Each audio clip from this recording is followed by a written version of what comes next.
1. The steel tycoon who grew up in a one-room weaver's cottage, Andrew Carnegie. This American industrialist, the founder of Carnegie Steel, a company that produced more steel than all of Great Britain at one point, was born to a poor handloom weaver in Scotland. He grew up in poverty, living in a one-room house, often sleeping to forget the misery of hunger.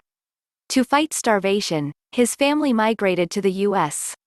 His first job was at age 13 as a bobbin boy, changing spools of thread in a cotton mill 12 hours a day, 6 days a week in a Pittsburgh cotton factory. In his spare time, he would read works of Robert Burns and historical Scottish heroes like Robert the Bruce, William Wallace, and Rob Roy. His next job was as a telegraph messenger boy. A true entrepreneur, he was a hard worker, and soon was promoted as an operator. Colonel James Anderson, who opened his personal library of 400 volumes to working boys each Saturday night, gave a good boost to Carnegie's education and passion for reading. He did a series of railroad jobs. There, he learned about the industry and business in general. It was during this stint that he began making investments in steel and oil companies that earned him huge returns. By 1889, Carnegie Steel Corporation was the largest of its kind in the world. He went on to become the richest man in the world. Known as one of builders of America who helped shape the nation, in 1901, he sold Carnegie Steel to J.P. Morgan for $480 million and became a philanthropist. He donated millions to the New York Public Library, established the Carnegie Institute of Technology in Pittsburgh, which is now known as Carnegie Mellon University, created the Carnegie Foundation for the Advancement of Teaching, and formed the Carnegie Endowment for International Peace. Remember, the journey began in a one-room weaver's cottage in Dunfermline. 2. The retail giant who had to milk cows, deliver newspapers, Samuel Walton. This American entrepreneur who built a small grocery store into the giant Walmart supermarket chain, amassing a fortune of over $23 billion, grew up during the Great Depression. He had numerous chores to help make financial ends meet for his family as was common at the time. He milked the family cow, bottled the surplus, and drove it to customers. Afterwards, he would deliver Columbia Daily Tribune newspapers on a paper route. In addition, he also sold magazine subscriptions. During his college, he worked various odd jobs, including waiting tables in exchange for meals. After graduation, he joined the U.S. Army during the World War II. After the war, he left the military and started managing a variety store at the age of 26. He took a loan to buy his first store, and thanks to simple innovations in business, he soon bought his second store. Within 3 years, his sales volume grew to $225,000. The first true Walmart opened on July 2, 1962 in Rogers, Arkansas. The rest is history. Forbes ranked Sam Walton as the richest person in the United States from 1982 to 1988. At the time of his death in 1992, he had 1,960 Walmart stores, employed 380,000 people and clocked annual sales of about $50 billion. 3. The queen of all media who was raped at age 9, Oprah Winfrey. Best known for her multi-award-winning talk show The Oprah Winfrey Show, the highest-rated program of its kind in history, Oprah Winfrey is dubbed as the Queen of All Media, and ranked as the richest African American of the 20th century. She was born into poverty in rural Mississippi to a teenage single mother.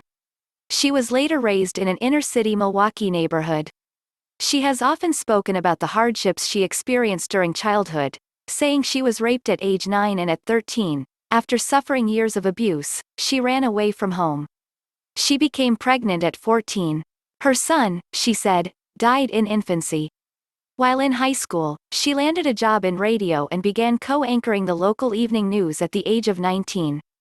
She got transferred to the daytime talk show arena because of her emotional ad-lib delivery. She became a millionaire at age 32 when her talk show went national. She is credited with creating a more intimate confessional form of media communication. Forbes's International Rich List has listed her as the world's only black billionaire from 2004 to 2006 and as the first black woman billionaire in world history. As of 2014, she has a net worth in excess of $2.9 billion and has overtaken former eBay CEO Meg Whitman as the richest self-made woman in America. 4. The CEO of Oracle, who was born to a single Jewish mom, Larry Ellison. Larry Ellison was born in New York City to an unwed Jewish mother. His father was an Italian-American U.S. Air Force pilot. According to Wikipedia, Ellison contracted pneumonia when he was 9 months old and his mother gave him to her aunt and uncle for adoption. His adoptive mother was warm and loving, while his adoptive father was unsupportive and distant. He was a bright but inattentive student. He left the University of Illinois at Urbana-Champaign after his second year without taking his final exams because his adoptive mother had just died. Later, he attended the University of Chicago for 1 term, where he first encountered computer design. In 1966, aged 22, he moved to Northern California. In 1977, he founded Software Development Laboratories, SDL, with 2 partners and an investment of $2,000. In 1982, the company became Oracle Systems Corporation after its flagship product, the Oracle Database.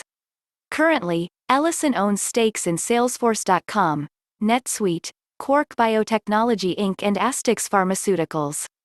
In September 2011, Ellison was listed on the Forbes list of billionaires as the 5th richest man in the world. Ellison is still the 3rd richest American, with a net worth of about $36.5 billion. 5. The richest man in Asia who had to quit school at 15, Li Ka-shing. This Hong Kong business magnate, investor, and philanthropist is the richest person in Asia, with a net worth of $31.9 billion. According to the Bloomberg Billionaires Index, as of April 16, 2014. He was born in Guangdong Province, China.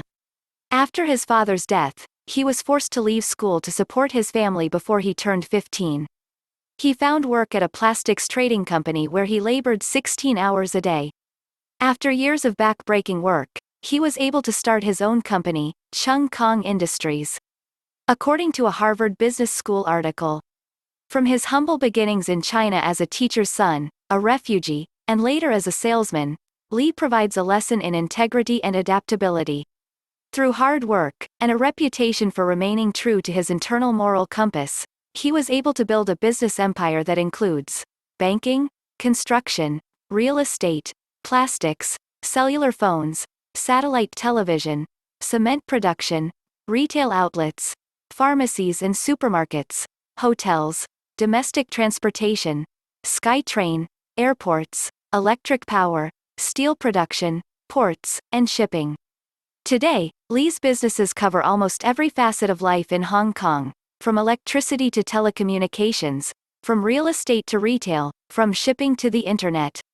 The Chung Kong Group operates in 55 countries and employs over 260,000 staff worldwide. 6. The poor Ukrainian immigrant who became a Silicon Valley mogul, Jan Koum. When Facebook announced that it was buying mobile messaging startup WhatsApp for $19 billion in February 2014, that caused quite a stir. Jan Koum, the startup's co-founder, became the most talked about entrepreneur overnight. Media reported that the WhatsApp floored Mark Zuckerberg so much that the record offer was made so that the two could become friends. A true rags to riches hero, Koum was born and raised in a village on the outskirts of Kiev, Ukraine, as the only child of a housewife and a construction laborer. Forbes reported that his house has no hot water, and his parents feared that their phone was tapped by the state and so rarely talked on it. He immigrated to California with his mother when he was 16. He used to sweep the floor of a grocery store and stood in line to collect food stamps. By 18, he was an expert computer hacker. In 1997, Koum was hired by Yahoo as an infrastructure engineer, shortly after he met Brian Acton while working at Ernst & Young as a security tester.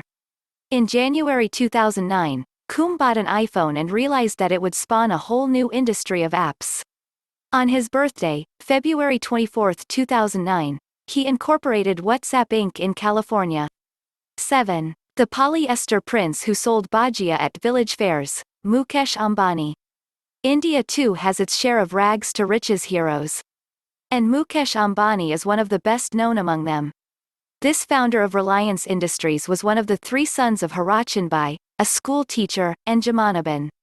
He also had 2 sisters. An anecdote from his childhood is that he once bought a tin of groundnut oil on credit from a local wholesaler and sold the oil in retail on the roadside. He earned a few rupees as profit from this transaction. Apparently, during weekends when his school was closed, he used to set up bhajia stalls at village fairs to make ends meet at home. According to RADAG, when he was 17, he went to Aden, now Yemen, in search of opportunity, and worked as a dispatch clerk for ABS. That was in 1949. A couple of years later, the company became a distributor for Shell products and Dhirubhai was promoted to manage the company's oil filling station at the port of Aden. It was here that he dreamed of setting up and owning a refinery, which he later realized with his petrochemicals venture. After returning to India, he started his first textile mill in Ahmednagar. Though his businesses were a huge success, there were also issues regarding Ambani's control over stock exchange. His detractors accused him of illegal or unethical transactions and acts, but an investigation by the RBI did not find any evidence of it. By 2007, the combined fortune of the Ambani family stood at $60 billion, making Ambani's the second richest family in the world.